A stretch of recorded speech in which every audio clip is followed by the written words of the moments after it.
ধর্মের মধ্যে এরকম কলিউশন আছে এবং এটা আমরা মেনেও নিচ্ছি স্বাভাবিকভাবে। ব্যক্তি জীবনে আসেন, দেখবো ব্যক্তি জীবনের মধ্যে দিনদারিতা কমে যাচ্ছে। যুবকরা মাশাআল্লাহ আল্লাহ দিকে আসছে, কিন্তু অনেকের মধ্যে কমেও যাচ্ছে। ব্যক্তিগত জীবনে গিয়ে দেখেন যে দিনের জ্ঞান অর্জনকে খুব একটা পরোয়া করছে না। আমলটাকে গুরুত্ব দিচ্ছে ঠিকই, কিন্তু দিনের জ্ঞান অর্জনকে খুব একটা পরোয়া করছে না। হালাল হারাম মেনে চলার ব্যাপারটা পরোয়া করছে না, ঠিক আছে। তারপরে গিয়ে দেখবেন ফ্যামিলিতে গিয়ে দেখবেন ফ্যামিলির মধ্যে বন্ডিংসগুলো কমে যাচ্ছে। ফ্যামিলির মধ্যে যে বন্ডগুলো আগে ছিল শক্ত, এগুলো আস্তে আস্তে কমে যাচ্ছে। ভাইয়ে ভাইয়ে দ্বন্দ্ব, বাবায় সন্তানে দ্বন্দ্ব, মায়ের সন্তানে দ্বন্দ্ব, বোনে বোনে দ্বন্দ্ব, স্বামী স্ত্রীতে বিচ্ছেদ, সন্তানরা মানুষ হচ্ছে বাবা মা ছাড়াই। সামাজিক এই যে সামাজিক গঠন একক যেটাকে আমরা বলি পরিবার, এর বন্ডিংসগুলো ভেঙে যাচ্ছে এবং এটাকে আমরা নর্মাল মনে করছি এখন। সোশ্যালি দেখেন প্রতিবেশীর খোঁজখবর নেওয়ার প্রয়োজন মানুষ মনে করছে না এখন। সমাজের মানুষের পাশে দাঁড়ানোর কথা বলেন, একে অপরের সহযোগিতার কথা বলেন, একটু সহ্য করা বা ছাড় দেওয়ার মানসিকতার কথা বলেন, কেউ ছাড় দিতে চায় না। ছাড় দেওয়ার কোনো মানসিকতা নেই।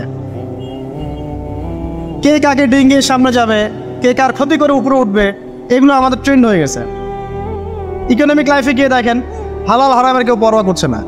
ঘুষ, দুর্নীতি, সুদ এগুলো নর্মাল। পলিটিক্যাল লাইফে গিয়ে দেখেন আল্লাহ পাকের জমিনে আল্লাহ পাক তাকে দায়িত্ব দিয়েছেন, সে আল্লাহর হুকুম আহকামের 5 পয়সা পরোয়া করেন। আল্লাহ পাকের জমিনে আল্লাহ পাক তাকে দায়িত্ব দিয়েছেন, কিন্তু সে দেখবেন আল্লাহ পাকের বিধানের 5 পয়সা পরোয়া করছে, অথচ আল্লাহ পাকই তাকে দায়িত্ব দিয়েছে। বৈশ্বিক প্রেক্ষাপটে গিয়ে দেখেন খালি অস্ত্র বিক্রির বাণিজ্য, কোন দেশে যুদ্ধ লাগিয়ে দেওয়া যাবে, আর কোন মুসলিম দেশগুলোকে ডমিনেট করা যাবে, আর কোথায় মানুষকে সুদের ঋণে জালে ফেলা যাবে, কোথায় ভাইরাস ছড়িয়ে দেওয়া যাবে, এইসব চলছে। ওয়ার্ল্ডটাকে আমরা আর আগের অবস্থায় রাখতে চাচ্ছি না। আমরা চাচ্ছি যে ওয়ার্ল্ডের বেশিরভাগ মানুষ ধ্বংস হয়ে যাক, একটা সভ্যতা টিকে থাক, তার নাম ইসরায়েল। এবং তার অ্যাম্বিশন হচ্ছে তারা সারা বিশ্বকে শাসন করবে, এবং সেটা সে করবেও, বিকজ দাজ্জাল ইহুদিদেরকে নিয়েই বিশ্ব শাসন করবে। আপনি আগে চারপাশ চিনতে শেখেন, পরিবার দেখেন, আপনার ব্যক্তি জীবনটা দেখেন, ধর্ম দেখেন, অর্থনীতি রাজনীতি দেখেন। কোন চোখ দিয়ে দেখবেন? কোরআন এবং হাদিসের চোখ দিয়ে দেখেন। তারপরে দেখবেন আসলে কোনো কিছুই ঠিক চলছে না, নাহলে আপনার কাছে মনে হবে সব ঠিক চলছে। কোরআন সুন্নাহর চোখ দিয়ে দেখেন, আসলে কোনো কিছুই পারফেক্ট চলছে না। এখন ক্ষুদ্র পরিসরে আপনার আবার করণীয় বাকি আছে। কি করতে পারে? প্রথম কথা হচ্ছে আমাদেরকে আগে তওবা করতে হবে আল্লাহর কাছে। আমরা প্রত্যেকে যখন আল্লাহর কাছে খালেসভাবে তওবা করব যে আল্লাহ পাক যে উদ্দেশ্যে পৃথিবীতে পাঠিয়েছিলেন সেই উদ্দেশ্য কতটুকু করতে পারছি আমরা জানি না, আল্লাহ আপনি আমাদেরকে মাফ করে দেন এবং এই সমকালীন ফিতনাময় পরিবেশ থেকে আমাদেরকে বাঁচান। আগে তওবা করতে হবে। মানে আমরা এতটা পাপে ডুবে গেছি এখন, আমাদের দোয়া কিন্তু মনে হয় না কবুল হচ্ছে। হ্যাঁ, আমরা কি কম দোয়া করি? আমরা কিন্তু প্রচুর দোয়া করি।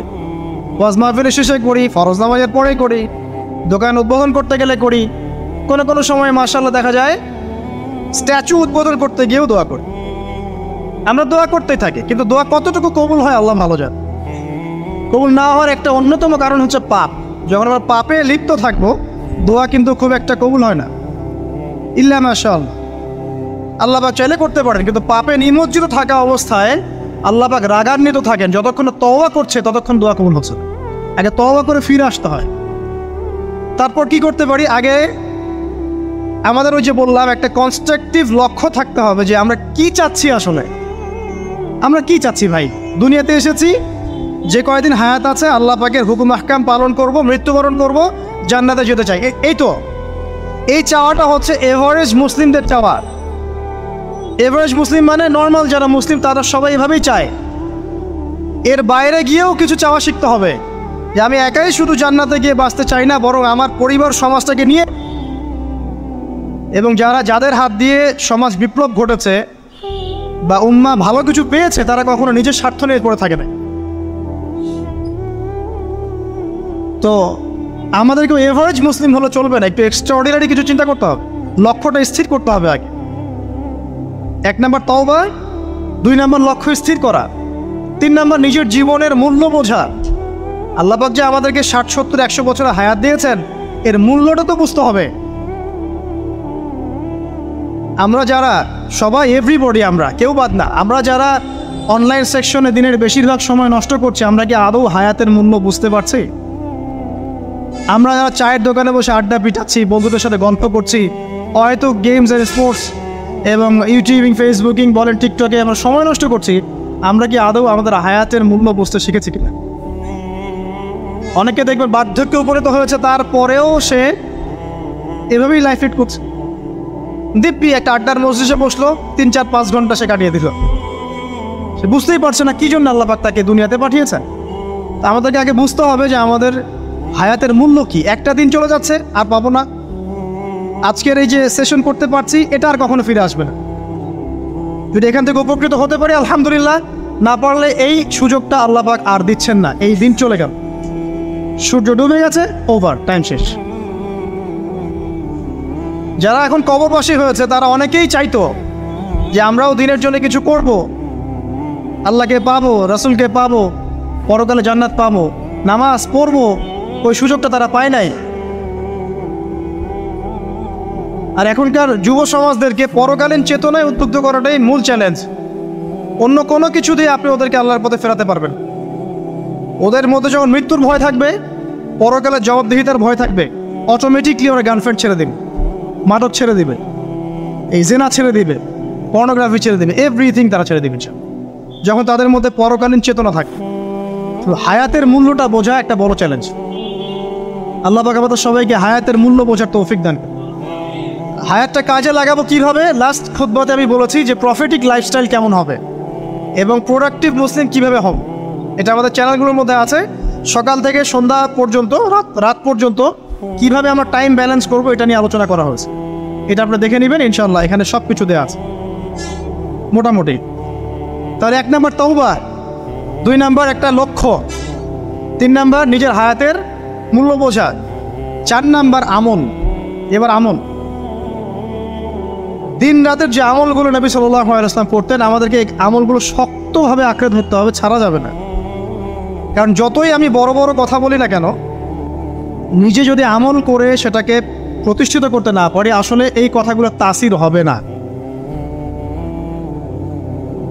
যত বড় বড়ই কথা বলি আমরা, অন্যের দিকে যতই আঙ্গুল তুলি, বিশ্ব নিয়ে কথা বলি, অর্থনীতি নিয়ে কথা বলি, রাজনীতি নিয়ে কথা বলি, ঠিক আছে, পরিবার নিয়ে কথা বলি, সমকালীন ফিতনা নিয়ে কথা বলি, আমল যতক্ষণ পর্যন্ত নবী সাল্লাল্লাহু আলাইহি ওয়াসাল্লামের মতো না হচ্ছে, ততক্ষণ পর্যন্ত কথা শুধু তাত্ত্বিক থেকে যাবে, বাস্তবতার কোনো প্রায়োগিক ফলাফল পাওয়া যাবে না। তো আল্লাহ পাক আমাদের সবাইকে নবী সাল্লাল্লাহু আলাইহি ওয়াসাল্লামের মতো 24 ঘন্টা কাটানোর তৌফিক দান।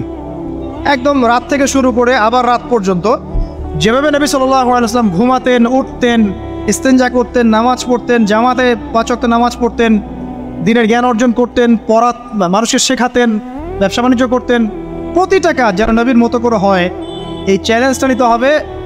আগে 40 দিনের টার্গেট নেই একটা, যে আগামী 40 দিন আমরা নবী সাল্লাল্লাহু আলাইহি ওয়াসাল্লামের মতো লাইফ লিড করব।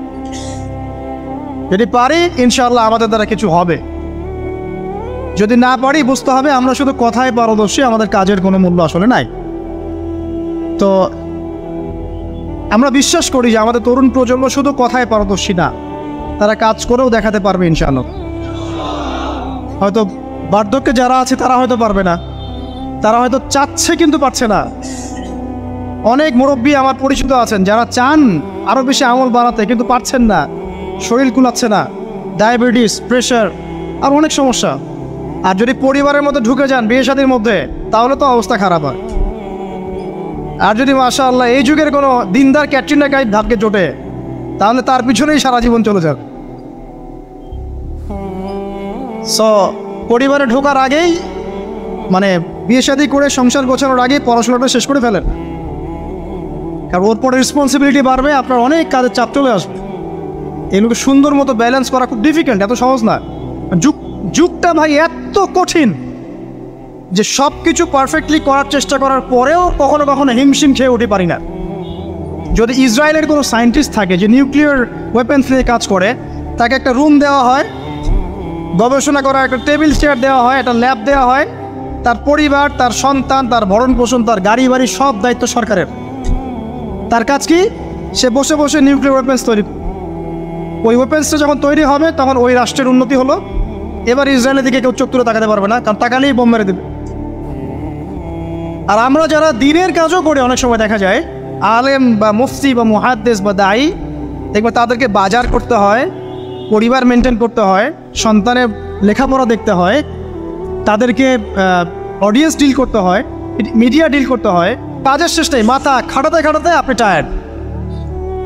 অথচ উচিত ছিল এই মানুষটাকে রিল্যাক্সে রেখে দেওয়া, যে আপনার কাজ শুধুমাত্র দিনের জ্ঞান অর্জন করা, বড় বড় ডিগ্রি সার্টিফিকেট অর্জন করা, গবেষণা করা, আলেম ওলামার সহবতে যাওয়া, কিছু লেখা, কিছু বলা, যাতে ন্যাশন উপকৃত হয়। এরকম সুকুনের পরিবার কয়টা আছে আলেমদেরকে জিজ্ঞাসা করে। আমার ধারণা যে বেশিরভাগ আলেমেরই এরকম পরিবার নাই। এই কারণে অনেক বড় বড় স্কলার মাঝপথে ঝরে পড়ে, অনেক বড় বড় আলেম মাঝপথে ঝরে পড়ে। আর আমাদের এই ফিতনা সৃষ্টিকারী পরিবারের সদস্যরা এগুলো বুঝতে চায় না। তারা বুঝতে চায় না ওদের দায়িত্বটা কী। তাদের দায়িত্ব হচ্ছে ওই ব্যক্তিকে সাপোর্ট করা পিছন থেকে, যে আল্লাহর দিনের পথের একজন দায়ী, একজন মুবাল্লিগ, একজন আলেম, একজন ফকিহ।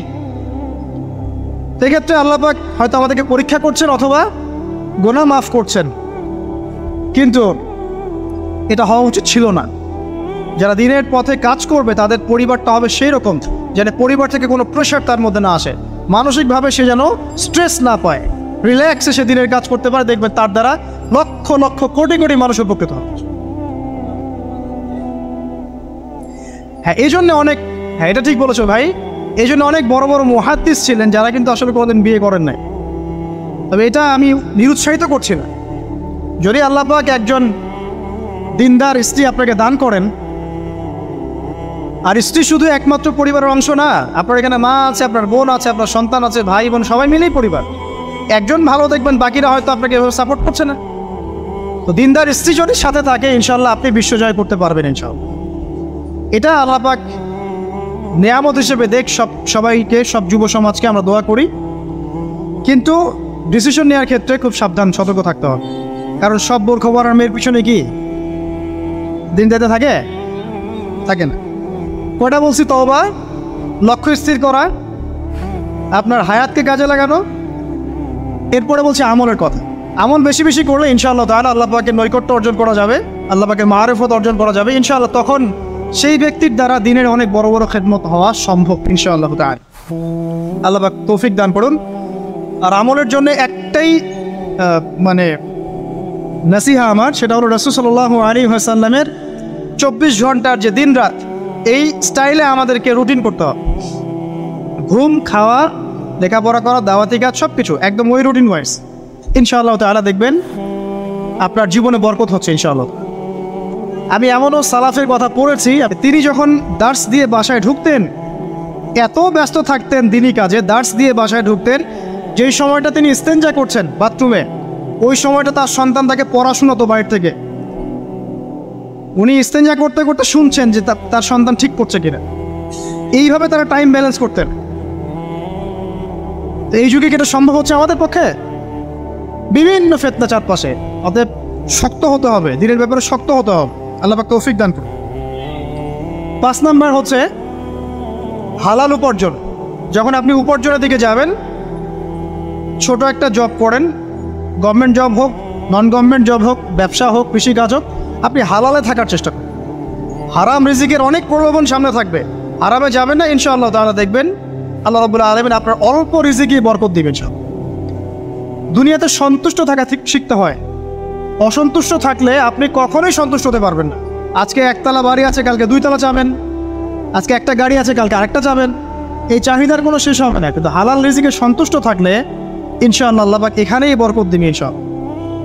আল্লাহ পাক আমাদের সবাইকে হালাল রিজিকের ব্যবস্থা করে দিন এবং আল্লাহ যা দিয়েছেন তাতে সন্তুষ্ট থাকার তৌফিক দান। যুবকরা ব্যবসায় বেশি ফোকাস করতে পারে, বড় বড় গভর্নমেন্ট জবগুলোতেও ফোকাস করতে পারেন, যেখানে গেলে আপনি সমাজের জন্য কিছু করতে পারবেন। আপনারা প্রশাসনের দিকে ফোকাস করতে পারেন, সেখানে যাওয়ার চেষ্টা করেন, ইমান নিয়ে সেখানে চলার চেষ্টা করেন।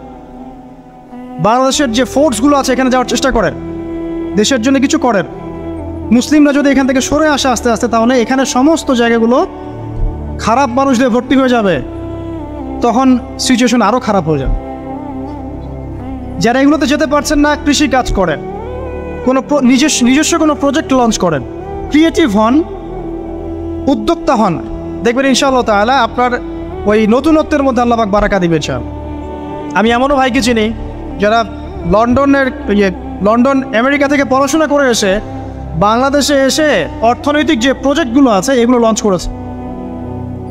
আপনার ডেইরি প্রজেক্ট করেছে, পোলট্রি করেছে, হ্যাঁ, তারপরে কাপড়ের ফেব্রিক্সের ব্যবসা করেছে, ঠিক আছে, কম্বলের প্রজেক্ট করেছে, মানে অনেক ক্রিয়েটিভ অনেক কাজ করেছে, যেগুলো কিন্তু তারা না করলেও পারতেন, বড় চাকরি তারা করতে পারতেন।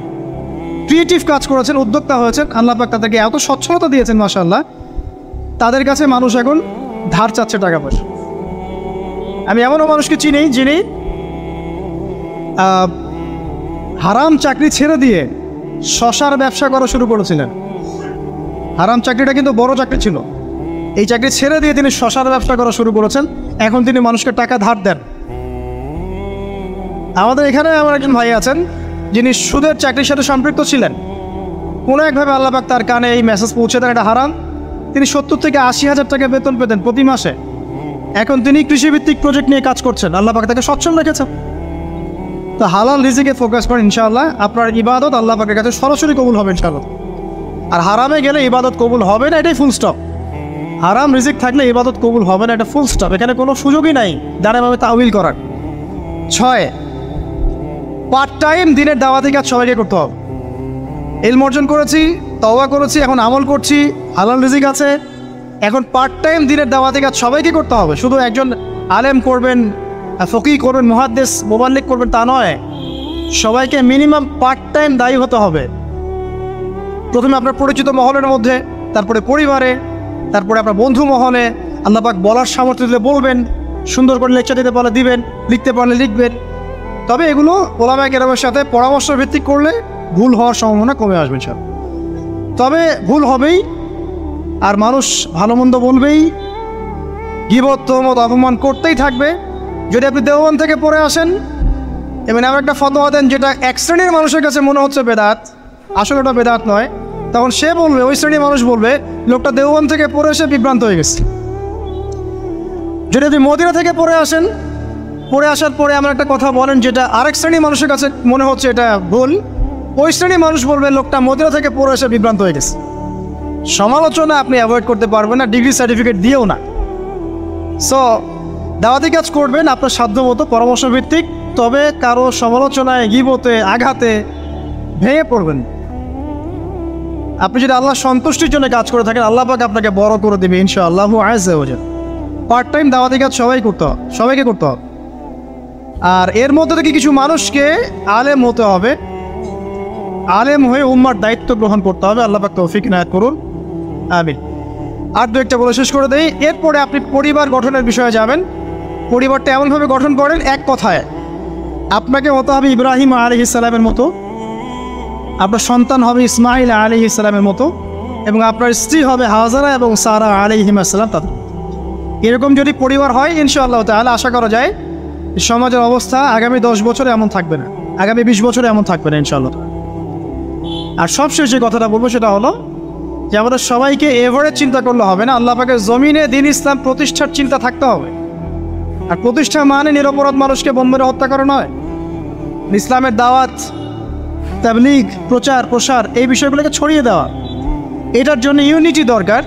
ইউনাইটেড প্ল্যাটফর্ম করতে পারলে খুব ভালো হয়, না পারলেও এখানে বিভক্তি বাড়াবেন না। আপনি আপনার জায়গা থেকে যতটুকু পারেন করেন, এরপর আল্লাহর কাছে ছেড়ে দেন। আল্লাহ পাকের জমিনে দ্বীনের প্রচার প্রসারের জন্য আপনি আপনার জান, মাল, সময়, আপনার শ্রম, আপনার কথা, আপনার কলম, আপনার ইনিশিয়েটিভ সব কিছু দিয়ে একটা স্ট্রাইভ করেন। ওই কাজটাই আপনার প্রজেক্ট, যেটা আপনি কাল কিয়ামতের মাঠে আল্লাহর সামনে দাঁড়িয়ে বলবেন, আল্লাহ আমি আমার দুনিয়ার হায়াতে তোমার দ্বীনের জন্য এতটুকু কাজ করে আসতে পেরেছি, আল্লাহ এই ওসিলায় আমাকে মাফ করে দাও। আল্লাহ রাব্বুল আলামিন আমাদের সবাইকে এই কাজগুলোর উপর আমল করার তৌফিক দান করুন, আমিন। শেষ করার আগে আমরা দোয়া করি, আল্লাহ রাব্বুল আলামিন আমাদের সবাইকে সমকালীন প্রেক্ষাপটটা বোঝার তৌফিক দান করুন, আমিন। আল্লাহ রাব্বুল আলামিন আমাদের সবাইকে চলমান ফিতনাগুলো সম্পর্কে সচেতন থাকার তৌফিক দান করুন। আল্লাহ সুবহানাহু ওয়া তাআলা আমাদের সবাইকে দ্বীনের ইলম অর্জন করার তৌফিক দান করুন, আমাদেরকে খাস তওবা করার তৌফিক দান করুন, বেশি বেশি আমল ও সালেহ করার তৌফিক দান করুন, হালাল রিজিকের ব্যবস্থা করে দিন। আল্লাহ পাক আমাদের সবাইকে আদর্শ ইসলামিক পরিবার করে দিন। আমরা দোয়া করি আমাদের সন্তান সন্ততিদেরকে আল্লাহ পাক মুসলিমের মতো মুসলিম রূপে মানুষ করার তৌফিক দান করেন। যেমন নবী সাল্লাল্লাহু আলাইহি ওয়াসাল্লাম বলেছেন, এক শ্রেণীর নারী বের হবে আখিরুজ জামানায়, শেষ জামানায়। কোন জামানায়? শেষ জামানায়। মানে এই নারীরা যখন বের হবে বুঝতে হবে শেষ জামানা চলে এসেছে। কথা কি বুঝতে পারছেন? কারা তারা? নবীজি বলেছেন, নিসাউন কাসিয়াতুন আরিয়া মুমিলাতুন মাইলাত। এমন নারী যারা কাপড় পরেও নগ্ন থাকবে। এমন এক শ্রেণীর মহিলা যারা কাপড় পরবে কিন্তু তারপরেও নগ্ন থাকবে। আমার কি ব্যাখ্যা করে বোঝানোর দরকার আছে? যারা মানুষকে আকৃষ্ট করবে, নিজেরাও মানুষের দিকে আকৃষ্ট হবে। এই শ্রেণীর নারীদের ব্যাপারে নবী সাল্লাল্লাহু আলাইহি ওয়াসাল্লাম বলেছেন, তারা জান্নাতে যাবেও না, জান্নাতের গন্ধও পাবে না। অতএব আমল যাই হোক না কেন, শুধু সকাল সন্ধ্যায় 10 বার দরুদ পড়লেই যে আমি সুপারিশ পেয়ে যাবেন এমনটাও ভাবার সুযোগ নেই। প্রথমত আকীদা ঠিক করতে হবে, তাওহীদ শিখতে হবে, শিরক থেকে দূরে থাকতে হবে, সুন্নত শিখতে হবে, বেদাত থেকে দূরে থাকতে হবে, হালাল রিজিকের সোর্স তালাশ করতে হবে, পারিবারিক আদর্শতা ঠিক করার চেষ্টা করতে হবে, পর্দার বিধান মানার চেষ্টা করতে হবে। ইসলামের জন্য নিজের জান মাল সময় শ্রম ব্যয় করে কিছু করার ফিকির থাকতে হবে। যখন পরিপূর্ণ প্রচেষ্টা থাকবে এরপরে ইনশাআল্লাহ তাআলা নবী সাল্লাল্লাহু আলাইহি ওয়াসাল্লামের সুপারিশ আমাদের কপালে জুটে যাবে ইনশাআল্লাহ।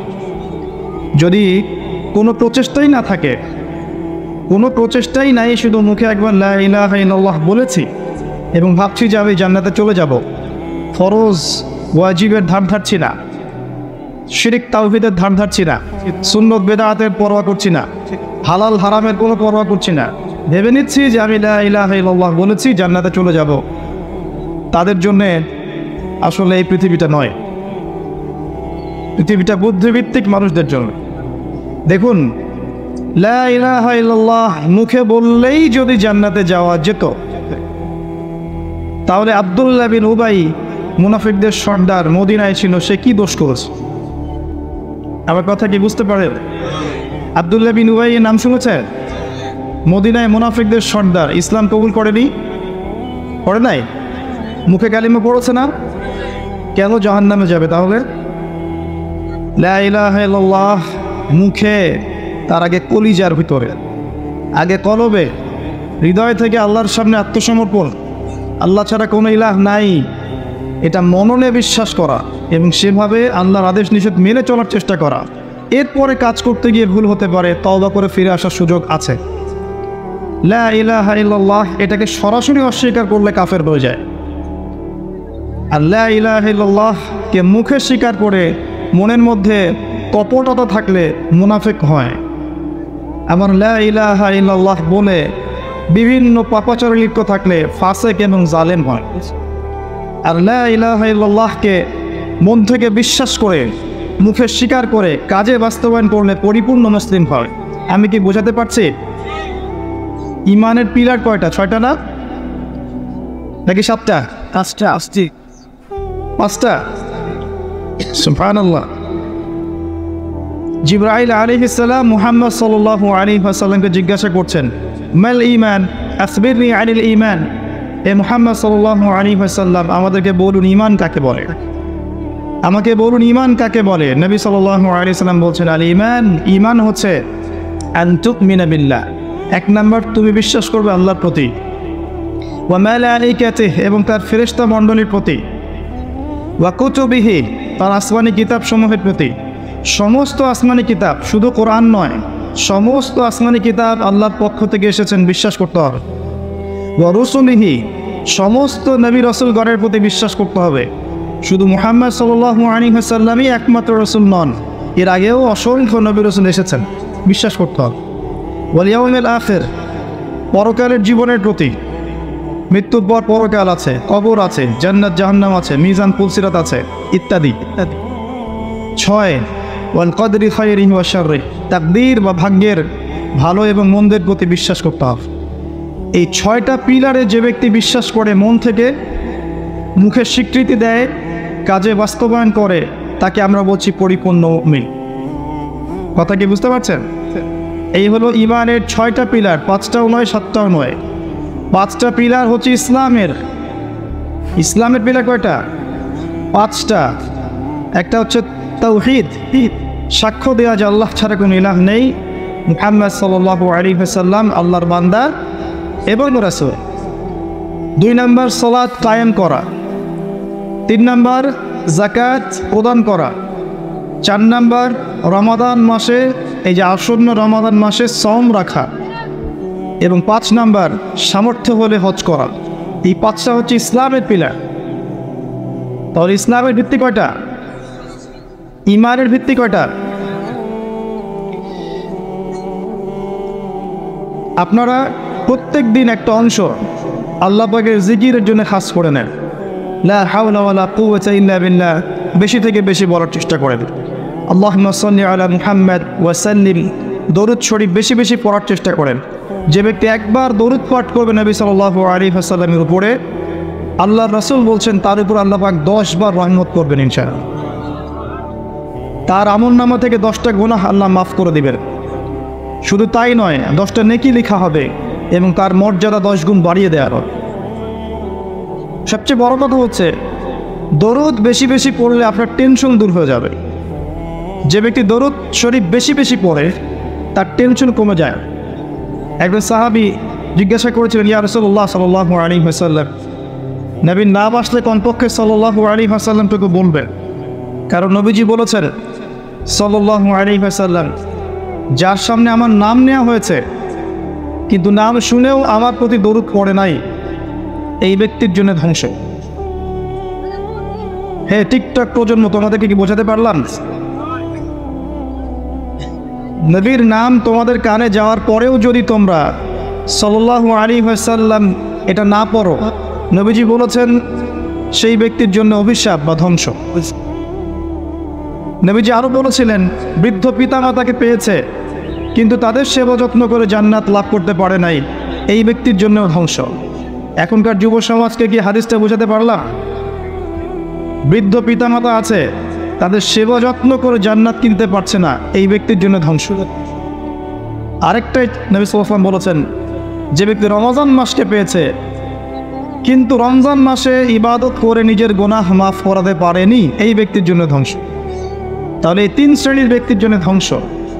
একজন সাহাবী বলছেন, ইয়া রাসূলুল্লাহ সাল্লাল্লাহু আলাইহি ওয়াসাল্লাম, আমি দোয়ার মধ্যে কতটুকু দরুদ পড়ব? কারণ দোয়া কবুলের অন্যতম শর্ত হচ্ছে দোয়ার মধ্যে দরুদ থাকতে হবে। আমরা তো দোয়া করি আর বলি কবুল হচ্ছে না কেন, তাই না? আমাদের অবজেকশন না এটা? দোয়া করেই যাচ্ছি, কবুল হচ্ছে না কেন? দোয়া কবুলের সিস্টেম তো আপনি জানেন না। আল্লাহ পাক বলছেন, বান্দা যখন আমার কথা জিজ্ঞাসা করে, ওয়াইদা সাআলাকা ইবাদি আন্নী ফাইন্নী করিব, বান্দা যখন আমার কথা জিজ্ঞাসা করে, বান্দাকে বলে দাও হে নবী যে আমি বান্দার খুবই কাছে আছি। উজিবু দাওয়াতাদ দাঈ, বান্দা যখন আমাকে ডাকে আমি তার ডাকে সাড়া দেই। সুবহানাল্লাহ, আল্লাহ বলছেন এই কথা। এবং আল্লাহ পাক তার রাসূলের মাধ্যমে জানিয়েছেন অন্য হাদিসে, রাতের শেষ অংশে, ধরে নেন যে 1টা থেকে 4টা বা 2টা থেকে 5টা, আল্লাহ ভালো জানেন, রাতের শেষ অংশে রাতকে 3টা ভাগে ভাগ করেন। এখন চলছে রাতের 2য় ভাগ, নাকি? রাত শুরু হয় কখন থেকে? পশ্চিমাদের হয়তো রাত 12টা থেকে। সূর্য ডুবলেই রাত শুরু হয়। পশ্চিমারা শিখিয়েছে রাত 12টা 1 মিনিটে দিন রাত শুরু হয়, তাই না? আর আল্লাহ পাক শিখিয়েছেন সূর্য উঠলেই দিন, সূর্য ডুবলেই রাত। রাতকে 3 ভাগ করে ফেলেন। শেষ অংশে আল্লাহ রাব্বুল আলামিন প্রথম আকাশে নেমে আসেন। আল্লাহ পাক কীভাবে নেমে আসেন এটা প্রশ্ন করার দরকার নাই, এটা আমাদের বুঝে আসবে না। সব কিছু আমাদের বুঝে আসতে হবে জরুরি না। জরুরি? আমরা মনে করি যে সব কিছুর ব্যাখ্যা মনে হয় আমরা দিতে পারবো। আসলে কি পারবো? বিজ্ঞানকে জিজ্ঞাসা করে, যে বিজ্ঞানের দাপটে এখন টেকা যাচ্ছে না। কোনো কিছুকে বিজ্ঞান দিয়ে প্রমাণ করা গেলে মানুষ বিশ্বাস করে, অন্যথায় বিশ্বাস করতে চায় না। নামাজের কথা বললেও বলে যে এর বৈজ্ঞানিক উপকারিতা কি, সেটা বলে। আপনাকে বৈজ্ঞানিক উপকারিতা খুঁজতে হবে কি জন্য? ইয ক্বালা লাহু রাব্বুহু আসলিম ক্বালা আনতু লিরাব্বিল আলামিন। আল্লাহ পাক যখন বলেছেন আত্মসমর্পণ করো, ব্যাস আত্মসমর্পণ করবেন, সিম্পল। এখানে যুক্তি বিজ্ঞান দর্শন খোঁজার তো কোনো দরকার নাই। কেউ যদি বলে এই কনসেপ্টটা মৌলবাদী কনসেপ্ট, আপনি বলবেন যে আমি মৌলবাদী হিসেবে গর্বিত। আল্লাহ পাক বলেছেন ইয ক্বালা লাহু রাব্বুহু আসলিম ক্বালা আসলামতু লিরাব্বিল আলামিন। ইব্রাহিমকে তার রব বলেছেন আত্মসমর্পণ করে, যখনই বলেছেন তখনই তিনি আত্মসমর্পণ করেছেন, এর নাম ইসলাম। সব কিছুকে এই তিনটা বিষয় দিয়ে প্রমাণ করা নাও যেতে পারে। বিজ্ঞানকে শুধু জিজ্ঞাসা করেন না যে can you give us the definition of soul or রূহ। বিজ্ঞান, তুমি কি আমাদেরকে আত্মার সংজ্ঞা দিতে পারবে? পারবে? আত্মা কাকে বলে, কত প্রকার, কি কি আত্মা, কঠিন নাকি তরল না বায়বীয়, পারবে? পারা যাবে? তাহলে কি আত্মার অস্তিত্ব নাই? একজন মানুষ জীবিত, একজন মৃত, কি পার্থক্য এর মধ্যে? একজন জীবিত, একজন মৃত, কি পার্থক্য? কি নাই তার মধ্যে? ইহুদিরা জিজ্ঞাসা করেছিল নবী সাল্লাল্লাহু আলাইহি ওয়াসাল্লামকে, ওই যে তিনটা প্রশ্ন করেছিল না, আসহাবুল কাহফের কি হয়েছিল, জুলকারনাইন বাদশার কি হয়েছিল, এবং রূহ কাকে বলে। তারাও এর সংজ্ঞা খুঁজেছে। আর ইহুদিদের কাছে সবচেয়ে বেশি আসমানি কিতাব এসেছে, বানু ইসরাঈল। আল্লাহ পাক উত্তরে কি বলেছেন? সূরা বানী ইসরাঈলের 81 নম্বর একটা পড়ে দেখেন। ইয়াসআলুনাকা আনির রূহ, তোমাকে তারা আত্মা সম্পর্কে জিজ্ঞাসা করছে। কুলির রূহু মিন আমরি রাব্বি, বলে দাও রূহ হচ্ছে তোমার রবের আদেশ মাত্র। আল্লাহর আদেশে মায়ের গর্ভে এসেছে, আল্লাহর আদেশে দেহ থেকে বের হয়ে চলে যাবে। কোনো ব্যাখ্যার দরকার আছে? মানুষ মারা গেলে, হুট করে মারা গেলে বলে হার্ট অ্যাটাক করে মারা গেছে, কারণের দরকার আছে? আল্লাহ হুকুম হয়েছে মরে গেছে, সিম্পল। এই রূহটা কোথায় ছিল? এই রূহটা ছিল রূহের জগতে, আলমে আরওয়াহ একটা জগৎ আছে। এই জগৎ কত গ্যালাক্সি দূরে, এটা নিয়ে আমাদের গবেষণা করার দরকার নাই। এটা নিয়ে তারা গবেষণা করতে পারে যাদের আল্লাহ বিশ্বাস নাই, তারা খুঁজে খুঁজে বের করুক। কিন্তু এই জগৎ আছে, আলমে আরওয়াহ রূহের জগৎ বলে একটা জগৎ আছে। আলামে বারজাখ একটা জগৎ আছে, যেখানে মৃত মানুষের আত্মাদেরকে রাখা হয়েছে এবং এখানে শাস্তি দেওয়া হচ্ছে, অথবা সেখানে আপনার এই পুরস্কার দেওয়া হয়েছে। এই দুইটা পার্ট, একটা ইল্লিন, একটা সিজ্জিন। পূর্ণমানদের আত্মা চলে যায় ইল্লিনে, আর বৎকারদের আত্মা চলে যায় সিজ্জিনে। সিজ্জিন নবী সাল্লাল্লাহু আলাইহি ওয়াসাল্লামকে দেখানো হয়েছে, জাহান্নামকে দেখানো হয়েছে। মেরাজের রাতে তিনি দেখে এসেছেন সুদখোরদেরকে রক্তের নদীতে ফেলে মাথা ফাটিয়ে দেওয়া হচ্ছে। তিনি দেখে এসেছেন এক শ্রেণীর মেয়েকে বুকের মধ্যে হুক লাগিয়ে লটকায় রেখে শাস্তি দেওয়া হচ্ছে, ব্যভিচারিণী, জেনাকার। দেখানো হয়েছে এক শ্রেণীর মানুষ পচা গোশত খাচ্ছে, ভালো গোশত খাচ্ছে না, এরা ছিল পরকীয়াকারী। স্ত্রী ছিল বাইরের মেয়ের সাথে জেনা করত, স্বামী ছিল বাইরের ছেলের সাথে জেনা করত। নবীকে দেখানো হয়েছে যে এক শ্রেণীর মানুষ আগুন খাচ্ছে, পেটের ভিতর দিয়ে ঢুকছে, পায়খানার রাস্তা দিয়ে বের হয়ে যাচ্ছে। এতিমের মান ভক্ষণ করেছিল এরা। দেখানো হয়েছে এক শ্রেণীর মানুষের জিহ্বা আগুনের কেচি দিয়ে কেটে দেওয়া হচ্ছে। বলা হয়েছে এরা আপনার উম্মতের বক্তা, কথা বলতো, নিজে আমল করতো না। দেখানো হয়েছে যে এক শ্রেণীর মানুষ হামাগুড়ি দিচ্ছে, হাতে তামার নখ, এই নখ দিয়ে গাল হ্যাচড়াচ্ছে, গায়ের চামড়া গোশত তুলে ফেলছে, সেটা খাওয়ার চেষ্টা করছে। গীবতকারী, মৃত ভাইয়ের গোশত খাওয়ার মতো পাওয়া। এরকম অনেক শাস্তি নবী সাল্লাল্লাহু আলাইহি ওয়াসাল্লামকে দেখানো হয়েছে। এবং বেশি থেকে বেশি জাহান্নামে দেখানো হয়েছে অহংকারী মানুষদেরকে, উদ্ধত মানুষদেরকে এবং মহিলাদেরকে। বারজাখ নবী সাল্লাল্লাহু আলাইহি ওয়াসাল্লাম দেখে এসেছেন। বলতে চাচ্ছি, যেটা দেখা যায় না তাকে বিশ্বাস করবো না, এই কনসেপ্ট ঠিক নয়।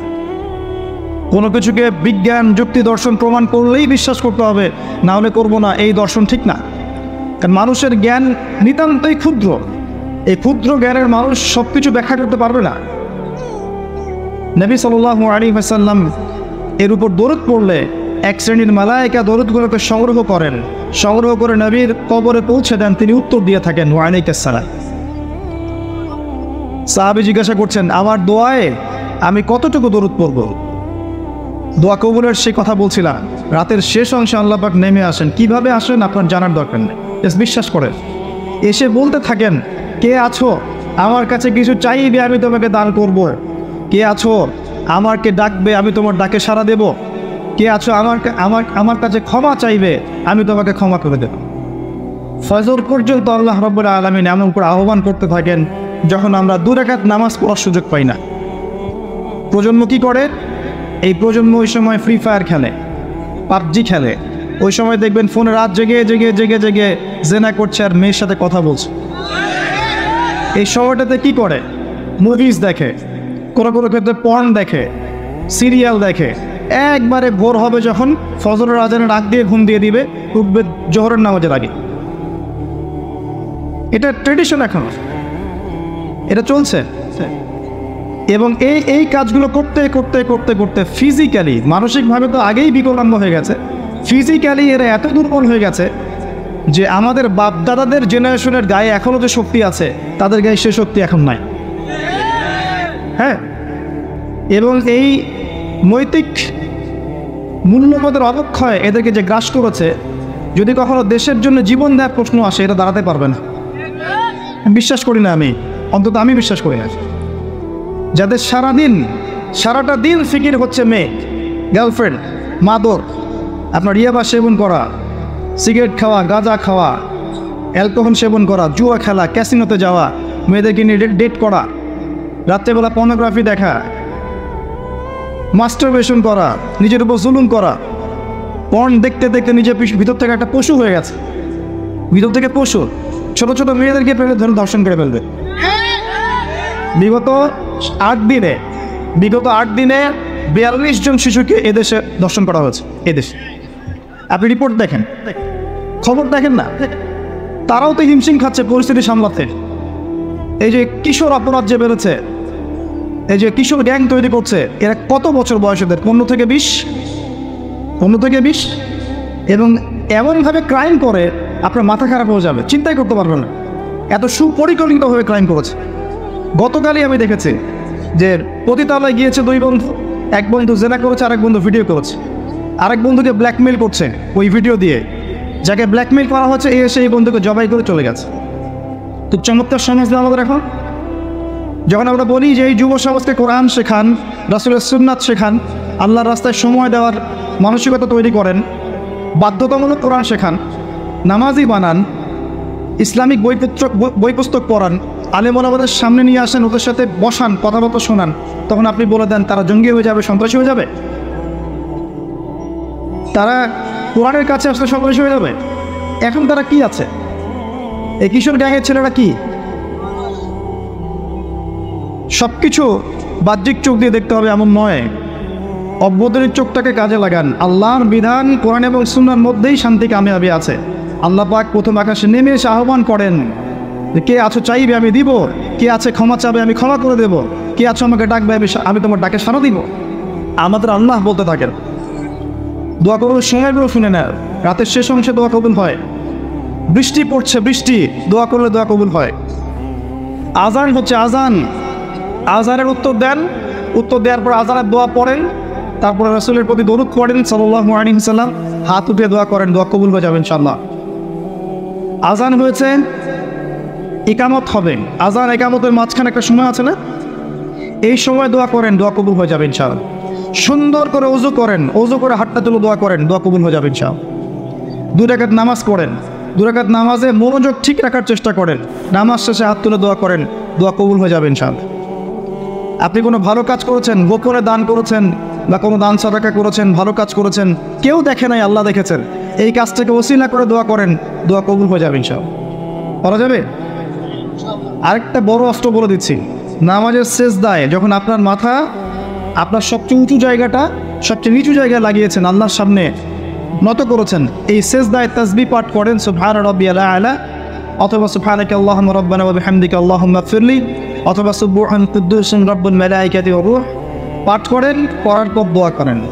সেজদায় যে দোয়াই করবেন ইনশাআল্লাহ কবুল হয়ে যাবে। সেজদায় যে দোয়াই করবেন ইনশাআল্লাহ কবুল হয়ে যাবে। বলেন সুবহানাল্লাহ। নবী সাল্লাল্লাহু আলাইহি ওয়াসাল্লাম বলেছেন, বান্দা সেজদায় আল্লাহর যতটা কাছে থাকে অন্য কোনো সময় এত কাছে যেতে পারবে। আর আমরা কি করে টুক করে সেজদা দিয়ে টুক করে উঠে যাই, একটা দোয়া করার সুযোগ পাই না, চান্সও দেই না। সেজদায় দোয়া কবুল হয়, প্রত্যেকটা সেজদায় একটা করে দোয়া করেন না, একটা করে দোয়া করেন। আরবিতে দোয়া করতে পারলে সবচেয়ে ভালো, যেগুলো কোরআন এবং সুন্নাহ থেকে সাব্যস্ত।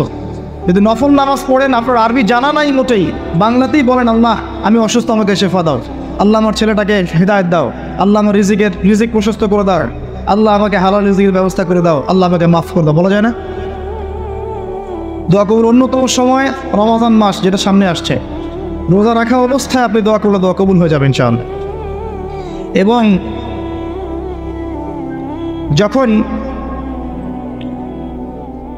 মানুষ আপনার আমল দেখছে না, আপনি গোপনে আমল করছেন, সৎ আমল, যে কাজগুলো মানুষ দেখছে না, আপনি জানেন, আল্লাহ জানেন, ওই কাজগুলোকে দোহাই করে আল্লাহর কাছে দোয়া করেন, কবুল হয়ে যাবে ইনশাআল্লাহ। আরও আছে, অসুস্থ হয়েছেন, দোয়া করেন, দোয়া কবুল হতে পারে। অসুস্থ রুগী দেখতে গিয়েছেন, রুগীকে বলেন আমার জন্য দোয়া কর, দোয়া কবুল হবে ইনশাআল্লাহ। রোগীর দোয়া ফেরেশতাদের দোয়ার মতো, রোগীর দোয়া মালায়েকার দোয়ার মতো কবুল হয়ে যায়। দোয়া কবুল করতে হলে বেশি বেশি দরুদ পড়েন, ইনশাআল্লাহ দোয়া কবুল হয়ে যাবে। ওই সাহাবীর কথা বলছিলাম, তিনি বলছেন ইয়া রাসূলুল্লাহ আমি দোয়ায় কতটুকু দরুদ পড়ব? নবীজি বলছেন তোমার যতটুকু ইচ্ছা। সাহাবী বলছেন আমি কি 4 ভাগের 1 ভাগ করব? নবীজি বললেন তোমার যতটুকু ইচ্ছা, বাড়াতে পারলে ভালো হয়। সে বলছে আমি কি তাহলে অর্ধেক দরুদ পড়ব? নবীজি বললেন তোমার ইখতিয়ার, যদি বাড়াতে পারো খায়ের। সবশেষে সাহাবী বলছেন আমি কি পুরোটা সময়ই দরুদ পড়ব? নবীজি বলছেন তাহলে তোমার কোনো দুশ্চিন্তা থাকবে না, তোমার কোনো টেনশন থাকবে না, তোমার সব কিছু ক্লিয়ার, ইহকাল পরকালের সব দায়িত্ব আল্লাহ নিয়ে নেবেন সব। একটা কালিমা আছে, সকালে এবং সন্ধ্যায় 7 বার করে পড়লে আল্লাহ পাক ওই ব্যক্তির দুনিয়া আখিরাতের সমস্ত দায়িত্ব নিয়ে নেবেন ইনশাআল্লাহ। বলে দেব সেটা কি? হাসবি আল্লাহ লা ইলাহা ইল্লাহু আলাইহি তাওয়াক্কালতু ওয়া হুয়া রাব্বুল আরশিল আযীম। কোন সূরায় আছে এটা? কে বলতে পারবেন? একজনও নাই? আলেম একজন বলেছেন, আমি জেনারেলদের কাছ থেকে উত্তর চাচ্ছি। কোথায় আছে? হাসবি আল্লাহ লা ইলাহা ইল্লাহু আলাইহি তাওয়াক্কালতু ওয়া হুয়া রাব্বুল আরশিল আযীম। যে সূরা আপনাকে প্রমাণ করে দিবে যে আপনি মুমিন না মুসলিম না মুনাফিক, তার নাম সূরা তাওবা। একটা সূরা কোরআনের যে প্রমাণ করে দিবে যে আমি আসলে মুমিন না আমি আসলে মুসলিম না আমি আসলে মুনাফিক, প্রমাণকারী সূরার নাম হচ্ছে তাওবা। এই সূরার শেষের দিকে আছে, একদম শেষে, হাসবি আল্লাহ লা ইলাহা ইল্লাহু আলাইহি তাওয়াক্কালতু ওয়া হুয়া রাব্বুল আরশিল আযীম। হাসবি আল্লাহ, আল্লাহ আমার জন্য যথেষ্ট, লা ইলাহা ইল্লাহু, তিনি ছাড়া কোনো ইলাহ নাই, আলাইহি তাওয়াক্কালতু, আমি তার প্রতি তাওয়াক্কুল করেছি, ভরসা করেছি, ওয়া হুয়া রাব্বুল আরশিল আযীম, তিনি মহান আরশের রব। এই কথা যে বলবে সকালে 7 বার, সন্ধ্যায় 7 বার, দুনিয়া আখিরাতের যে কোনো প্রয়োজন আল্লাহ পাক পূরণ করে দেবেন ইনশাআল্লাহ। এটা আরেকজন নবী বলেছিলেন, তার নাম কি? এটা একজন নবী বলেছিলেন, তার নাম কি? যাকে আগুনে ফেলা হচ্ছিল। হ্যাঁ, এবার বুঝতে পারছেন কি নাম? ইব্রাহিম আলাইহিস সালাম। যখন তাকে ফেলা হচ্ছে তখন জিবরাইল আলাইহিস সালাম চলে এসেছেন, এসে বলছেন যে আমার কাছে কি আপনার কোনো প্রয়োজন আছে? আপনি চাইলে আমি এই আগুনের ব্যাপারে আপনাকে হেল্প করতে পারি। ইব্রাহিম আলাইহিস সালাম বলছেন হাসবি আল্লাহ ওয়া নি'মাল ওয়াকিল, আল্লাহ আমার জন্য যথেষ্ট আর তিনি কতই না উত্তম কর্মবিধায়ক। বলার সাথে সাথেই আল্লাহ পাক বললেন ইয়া নার, হে আগুন, কুনি বারদা ওয়া সালামান আলা ইব্রাহিম, হে আগুন ঠান্ডা হয়ে যাও, শীতল আরামদায়ক ঠান্ডা হয়ে যাও ইব্রাহিমের জন্য। সুবহানাল্লাহ। এই আমলগুলো নিয়মিত করেন, আল্লাহ পাক করার তৌফিক দান করুন, আমিন। একবার নবী সাল্লাল্লাহু আলাইহি ওয়াসাল্লাম ঘরে বসে আছেন এবং তখন ফজরের আজান দিয়েছে। তিনি বাসা থেকে বের হয়ে গেলেন, দেখলেন যে তার স্ত্রী মুসল্লায় নামাজ পড়ছে এবং নামাজ শেষ করে তিনি সুবহানাল্লাহ, আলহামদুলিল্লাহ, আল্লাহু আকবার, লা ইলাহা ইল্লাল্লাহ এগুলো পড়ছেন। হাতে খেজুরের বিচি আছে, খেজুরের বিচি, এগুলো দিয়ে পড়ছেন, গুনছেন। নবীজি চলে গেলেন নামাজে সাল্লাল্লাহু আলাইহি ওয়াসাল্লাম, গিয়ে সালাত পড়লেন, তার সকালের কাজগুলো সারলেন। সকালে ফজরের পরে তিনি দার্স দিতেন, সাহাবীদেরকে কিছু বলতেন, কেউ স্বপ্ন দেখলে সেটা শুনতেন, ব্যাখ্যা করতেন, সময় লাগতো। এরপর ইশরাকের নামাজ পড়ে বাসায় আসতেন। তিনি সকালের সমস্ত কাজ সেরে বাসায় ফিরে দেখলেন স্ত্রী রাদিয়াল্লাহু আনহা তখনও ওই অবস্থাতেই বসে আছে এবং তাসবিহ তাহলিল করছেন। আল্লাহর নবী সাল্লাল্লাহু আলাইহি ওয়াসাল্লাম অবাক হয়ে জিজ্ঞাসা করলেন তুমি কি তখন থেকে এখানে বসে আছো? তখন থেকেই তাসবিহ তাহলিল পড়ছো? তার স্ত্রী বললেন, হ্যাঁ ইয়া রাসূলুল্লাহ সাল্লাল্লাহু আলাইহি ওয়াসাল্লাম। তখন নবীজি বললেন, আমি তোমার এখান থেকে বের হওয়ার পরে মাত্র 3টা কালিমা, মাত্র 5টা কালিমা 3 বার পড়েছি। কয়টা কালিমা? মাত্র 5টা কালিমা আমি 3 বার পড়েছি। তুমি যতক্ষণ আমল করেছো, এই আমলটাকে যদি এক পাল্লায় রাখা হয় আর আমারটাকে আরেক পাল্লায় রাখা হয়, আমারটা ভারী হবে বলে আমি আশা করি। সেটা কি? সেটা হচ্ছে এক, আমার সাথে বলেন, সুবহানাল্লাহি ওয়া বিহামদিহি। 2, আদাদা খালকিহি। 3, ওয়া রিদা নাফসিহি। 4, ওয়া জিনাতা আরশিহি। 5, ওয়া মিদাদা কালিমাতিহি। এই 5টা কালিমা 3 বার করে, সুবহানাল্লাহি ওয়া বিহামদিহি, আদাদা খালকিহি, ওয়া রিদা নাফসিহি, ওয়া জিনাতা আরশিহি, ওয়া মিদাদা কালিমাতিহি। পারা যায়? সকালে 3 বার বললে এই দেখেন 3, 4, 5 ঘন্টার ইবাদতের নেকি পাচ্ছেন আপনি। আরেকটা বলে দেই, ফজরের নামাজ জামাতে পড়ার পরে কেউ যদি বসে থাকে, নামাজ জামাতে পড়েছে এরপর জায়গায় বসে আছে, নামাজ শেষ, নামাজের পরে দোয়া হয়েছে আলহামদুলিল্লাহ, দোয়া করেছে, নামাজে বসে আছে, নামাজের শেষে বসে আছে, তাসবিহ তাহলিল করছে, করতে করতে করতে করতে সূর্য উঠে গেল। সূর্যটা উঠে যাওয়ার পরে সেই ব্যক্তি যদি 2 রাকাত নফল নামাজ পড়ে, যেটাকে আমরা ইশরাকের নামাজ বলি, এটা পড়ে যদি বাসায় ফিরে যায়, আল্লাহ রসুল বলছেন সাল্লাল্লাহু আলাইহি ওয়াসাল্লাম, তার আমল নামায় একটা কবুল হজ, একটা কবুল উমরার নেকি দেওয়া হবে। এই আমলগুলো করতে খুব কষ্ট হবে ভাই। জুমার দিন আসবে, পরশু দিন আসবে না? ওনলি একটা আমি বলছি, জুমার দিন আমি 3টা আমলকে বেশি গুরুত্ব দিই। 1 নাম্বার হচ্ছে সূরাতুল কাহফ, যেটা আপনাকে মাসিহুদ দাজ্জাল থেকে বাঁচাবে। 2 নাম্বার বেশি থেকে বেশি দরুদ পড়া, এই দিন দরুদ পেশ করা হয় নবী সাল্লাল্লাহু আলাইহি ওয়াসাল্লামের কাছে। আর 3 নাম্বার এটা যেটা আপনাদেরকে শেয়ার করছি, সেটা হলো আল্লাহ রাসূল সাল্লাল্লাহু আলাইহি ওয়াসাল্লাম বলেছেন, কেউ যদি জুমার দিনে সকাল সকাল গোসল করে, আর্লি মর্নিং গোসল করে ফেলে, একদম ফরজ গোসলের মতো, এবার সবচেয়ে উত্তম কাপড়টা পরে, নোংরা কাপড় না, বেস্ট কাপড়টা পরে, আতর খুশবু ব্যবহার করে, সুগন্ধি ইউজ করে, সুগন্ধি ব্যবহার করে সে সকাল সকাল পায়ে হেঁটে মসজিদে যায়, বাহনে চড়ে নয়, পায়ে হেঁটে। মসজিদে গিয়ে ইমাম বয়ান খুতবা শুরু করার আগেই মসজিদে চলে গেছে, ইমামের কাছাকাছি বসে, কাউকে কষ্ট দেয় না, ইমাম খুতবা দিচ্ছে সে চুপচাপ শুনছে, কাউকে কষ্ট দেয় না।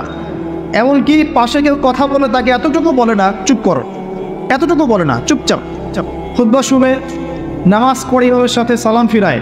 নবী সাল্লাল্লাহু আলাইহি ওয়াসাল্লাম বলছেন, এই যে প্রতি পদক্ষেপ হেঁটে এসেছে, প্রত্যেক পদক্ষেপের বিনিময়ে 1 বছরের নফল নামাজ, 1 বছরের নফল রোজার নেকি দেয়া। এই আমলগুলো খুব সহজে আমরা করতে পারি। আমি শুরু করলাম কিছু আমল দিয়ে, যে আমলগুলো আপনারা নিয়মিত করার চেষ্টা করেন, আল্লাহ পাক আপনাদের সবাইকে তৌফিক এনায়েত করুন, আমিন। আর কিছু কিছু সূরা আছে যেগুলো নিয়মিত পড়তে হয়, যেমন সূরা ফালাক, সূরা নাস, সূরা ইখলাস, সকালে 3 বার, সন্ধ্যায় 3 বার, 3-3-3-9, আবার 3-3-3-9। নবী সাল্লাল্লাহু আলাইহি ওয়াসাল্লাম বলছেন, দৃশ্য অদৃশ্যের যে কোনো অনিষ্ট থেকে আল্লাহ পাক আপনাকে হেফাজত করবেন ইনশাআল্লাহ। আরও আছে সূরা মুলক, এই যে রাত হয়েছে এখন, রাতের বেলা কেউ যদি ঘুমানোর আগে সূরা মুলক তেলাওয়াত করে ঘুমায়, ওই ব্যক্তির কবরের আযাব সূরা মুলক ঠেকিয়ে দিবেন। সূরা মুলক আল্লাহর সাথে তর্ক করবে, ভাগ বিতণ্ডা করবে এবং তার পাটকারীর জন্য সুপারিশ করবে, আল্লাহ পাক তার কবরের শাস্তি মাফ করে দিবেন ইনশাআল্লাহ। যে ঘরের মধ্যে সূরা বাকারা তেলাওয়াত করা হয়, সেই ঘর থেকে শয়তান পালিয়ে যায়। যে ব্যক্তি সূরা বাকারা নিয়মিত তেলাওয়াত করে, তার জীবনে বরকত নেমে আসে। কি আসে? আল্লাহর রহমত আর বরকত নেমে আসে। যে সূরা বাকারা তেলাওয়াত ছেড়ে দেয়, সূরা বাকারা তেলাওয়াতটা করে না, ছেড়ে দেয়, তার জীবনে আক্ষেপ আসে, আক্ষেপ। সূরা বাকারা এবং আলী ইমরান কিয়ামতের মাঠে মেঘের মতো থাকবে, যা পাঠককে ছায়া দিবে ইনশাআল্লাহ তাআলা। এছাড়া আপনারা জানেন যে প্রত্যেকটা হরফে 10টা করে নেকি আপনারা পাবেন। আলিফ লাম মিম বললে মিনিমাম 30টা নেকি পাবেন ইনশাআল্লাহ। আয়াতুল কুরসি, আয়াতুল কুরসি প্রত্যেক ফরজ নামাজের পর একবার করে যে পাঠ করবে, মৃত্যু ব্যতীত এই ব্যক্তির জান্নাতে যাওয়ার কোনো বাধা নাই। মৃত্যুবরণ করলেই জান্নাত ইনশাআল্লাহ তাআলা। আরেকটা আমল বলে দেই, সূরাতুল বাকারা এর শেষের 3টা আয়াত। আমাদের নবী সাল্লাল্লাহু আলাইহি ওয়াসাল্লাম মেরাজে গিয়েছিলেন। মেরাজে নবী সাল্লাল্লাহু আলাইহি ওয়াসাল্লামকে আল্লাহ পাক 3টা হাদিয়া দিয়েছেন স্পেশাল। কয়টা? তার প্রথমটা হচ্ছে 50 ওয়াক্ত সালাত, যেটাকে আমরা এখন 5 ওয়াক্ত পড়ি, কিন্তু নেকি হবে 50 ওয়াক্তের। যে 5 ওয়াক্ত পরে 50 ওয়াক্তের নেকি হবে ইনশাআল্লাহ। এই উম্মতের যে কেউ যে কোনো ভালো কাজ করলেই 10 দিয়ে গুণ করা হবে ইনশাআল্লাহ। 1 টাকা দান করেছেন 10 টাকার নেকি পাবেন মিনিমাম। একটা ভালো কথা বলেছেন 10টা ভালো কথা নেকি পাবেন ইনশাআল্লাহ। একটা রোজা রেখেছেন 10টার নেকি পাবেন ইনশাআল্লাহ। এই উম্মতের জন্য খাস, একটা ভালো কাজ করলে 10 গুণ বাড়িয়ে দেওয়া হয়, কিন্তু একটা খারাপ কাজ করলে 10 গুণ বাড়ানো হবে না, একটাই থাকবে ইনশাআল্লাহ। প্রথম হাদিয়া 50 ওয়াক্ত নামাজ। দ্বিতীয় হাদিয়া হচ্ছে এই উম্মতের কেউ যদি শিরক না করে মারা যায়, listen to me very carefully, এই উম্মতের যে কোনো ব্যক্তি শিরকের পাপ না করে মারা যায়, আল্লাহ পাক তার বড় বড় গুনাহগুলোকে মাফ করে দিবেন ইনশাআল্লাহ আযজা ওয়া জাল। আর কি চান? আল্লাহ পাক বলছেন হাদিসে কুদসির মধ্যে, হে আদম সন্তান, তুমি যদি আমার সামনে আসমান জমিন সমান পাপ নিয়ে হাজির হও, আসমান জমিন সমান গুনাহ নিয়ে হাজির হও, কিন্তু আমার সাথে কাউকে শরিক করো নাই, শিরকের পাপ নাই, তাহলে আমি আল্লাহ তোমার সামনে আসমান জমিন সমান ক্ষমা নিয়ে হাজির হব। বলেন সুবহানাল্লাহ। তারপরেও একটা কথা বলতে চাই, তারপরেও আল্লাহ পাক এত বড় নিশ্চয়তা দেওয়ার পরেও উম্মতে মুহাম্মাদের মধ্যে 73 দল হবে, যার 72 দল জাহান্নামে যাবে। আমি কি বুঝাতে পারছি? এত বড় রহমত দেওয়ার পরেও উম্মতে মুহাম্মাদের 73 দল হবে, যার মধ্যে 72টা দলই জাহান্নামে যাবে, একটা জান্নাতে যাবে। মা আনা আলাইহি ওয়া আসহাবি, যারা নবী সাল্লাল্লাহু আলাইহি ওয়াসাল্লাম এবং সাহাবীদের আদর্শের উপরে থাকবে ইনশাআল্লাহ তাআলা। আর ইসলামের নামে যারা দলাদলি করেছে, তারা সবাই এই আয়াত দিয়ে দলিল পেশ করছে। এটাও একটা বিস্ময়কর বিষয়। এত বড় মার্সি থাকার পরেও প্রত্যেক হাজারে 999 জন মানুষ জাহান্নামে যাবে। বলেন নাউযুবিল্লাহ।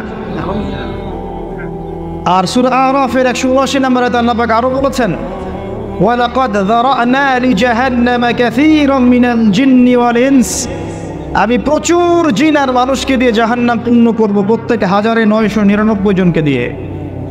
কি অপরাধ? কি অপরাধ? উত্তর, লাহুম কুলুবুন লা ইয়াফকাহুনা বিহা। 1 নম্বর অপরাধ, তাদের কলব ছিল, উপলব্ধি করতো না। আবার শুনেন, তাদের কলব ছিল, উপলব্ধি করতো না।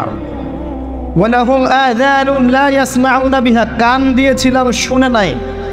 ওয়ালাহুম আ'য়ুনুন লা ইউবসিরুনা বিহা, চোখ দিয়েছিলাম দেখেনি। উলাইকা কাল আনআম, এরা গবাদি পশুর মতো। বাল হুম আদাল, বরং তার চেয়েও নিকৃষ্ট।